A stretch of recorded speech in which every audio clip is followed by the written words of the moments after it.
I just happened to run into a couple of fine ladies from BK. Would that be? You're from Brooklyn? Best Star? And I understand you read some books. Oh, you's a piece of work. You got the book in the bag. I'm scared of you. What you scared of? Whoa. So what's up? You read a few books. Yeah. And what's your favorite book? How about that? Pushing Part 2, and then Kingpin. To Live and Die in Harlem. Yeah.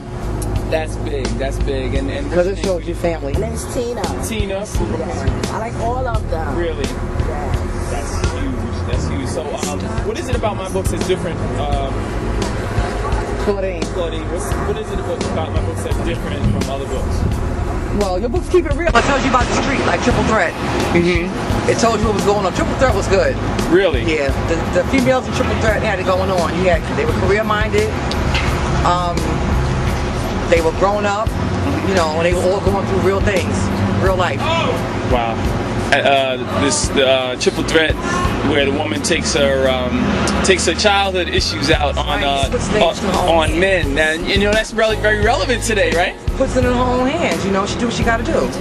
And what's your favorite book? I see you holding platinum dolls. That's bananas. Favorite because I like all of them. Right. Because I can actually, when I read, I put myself there. Right. You know, so for me, I can actually see that. You know, I can really see that stuff happening. You know, I actually feel like I know those people. So as far as authors go, how do I rate? Well, see, you the thing by yourself because you got a whole list of different books. Yes. Right. You have a book that's coming out like you do labor pains or something like that. You just sit home all day and eat and write books. I mean, come on. It's like I got a thought right there. I got a thought right there. See, there are a lot of authors. You know, you have like the females. You know, and they have their things going on. But you run like neck and neck by yourself.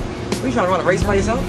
Well, actually, I'm trying to lead the whole pack. Okay, well, the good thing about that is that you're letting them know that they can do the mysteries and the street thing, you know. In other words, we like everything too. You know, just include us. Kings and everything right. else. You know, people think that because the books are out here in the streets being sold, that they're always ghetto, and they're not always ghetto books. You know, that's right. We have mysteries. You know, you have different authors like Grace Edwards who do mysteries in Harlem and stuff like that. Right. You have a lot of other authors that do other things. Right. Mystery writers. You know, the suspense writers, the ones that write psychodramas, right, the psychodramas, like Triple Threat. Yeah, but a lot of people don't know that. They see the books out here in the streets being sold because it's a little bit cheaper and people can afford them. Right. They figure, oh, those are all ghetto books. They're all not like that. So is that why you say that to say that my books are definitely not the ghetto book, or? No, well, see, people use that ghetto book thing and say, oh, they're the neighborhood books. A lot of the ghetto books that are out here, they're easy for the people to buy. Right, right. Because all the books are not always in Barnes and Nobles. Right. I mean, all the books that Oprah have on her show are usually in Barnes and Nobles. They're not all the way out here in all them books and stuff like that. They don't have none of our books on Oprah. They're starting to put a lot of the books, a lot of the black books in Barnes and Nobles now. Right, right. Because they're making money. Right, because they're making money. You know, and a lot of the quote unquote, you know, the other folks are starting to buy them out of Barnes and Nobles. They're starting to like them, and they're starting to know who you are too. Because people can relate to those books that you have. For me, I think you fit every category. You know, you have a little bit of everything in your book. Right. I have some street. I have some this, some that. Right. That means that anybody can identify with it, whether we bougie or black or thank you. Thank you. And they want everybody to read it. You know, they get a little. They be like, oh, well, I'm not going to read that, but then they got a cover covering up your book. And if you take the cover off your book, it's a I thought you'd read that. You know, and they're like, exactly. Oh, well, you know, I thought I would try to give it a try. You know. Keep up the good work, though. Thank you so much. Thank you so much. That's really good work, though. That's really important. A lot of reading books now too, and that's a good thing. Right, right. I'm trying to get them to read. It's not just the women's thing anymore. No, but it's the thing, like she said, when people see your books, the first thing they think is that oh, it's a girly book. But when you first came out here, they was thinking you were writing prison books. Right. And you had to let them know. Yeah, you know, exactly. I had a couple of friends living in the Bronx. You know, one of my friends. He said, "Oh, I know who Relentless Content is. A lot of folks are reading your books, and that's a good thing." Right. You know, a lot of teenagers are reading the books, and it gives them a little insight on the streets. You know, and that's a really good thing, especially the teenagers, the 14, 15-year-olds, junior high school kids, and they get a little more insight out here in the streets that what you see out here is not always what it is. You know, they get a better idea of reading it in a book than thinking it's easy out here to do it. You know, it's easy to see it, you know, but you can read it instead of doing it. Right.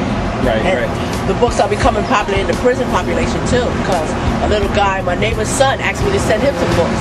So So I sent like 4 books. Now he's calling me like every other. Could you please tell her to send me some books? Send me some books. So you know, the books are getting popular. So finally, as a last request, like you know, there's a lot of readers around the country that are watching these videos on my website. They're, you know, some read the book, some are skeptical, some think, you know, some are the bougie folks, some are the, you know, in final, what do you want to say to readers around the country that you're fine where you're at, readers around the country that might be interested in the books? I say don't judge or make a.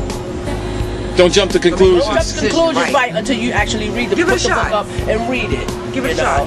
Read a chapter or 2. Right. That particular book you might not like. Maybe you might like another book. You might not want to read Kingpin right away. You might want to read Platinum Dolls.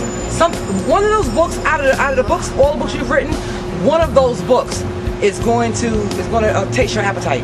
Yeah. And maybe change your life. And you might find yourself in one of those books. One of the characters. You read long enough, you're gonna find yourself somewhere in one of those books. I love it.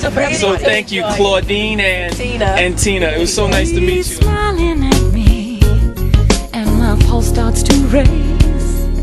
He's asking my name.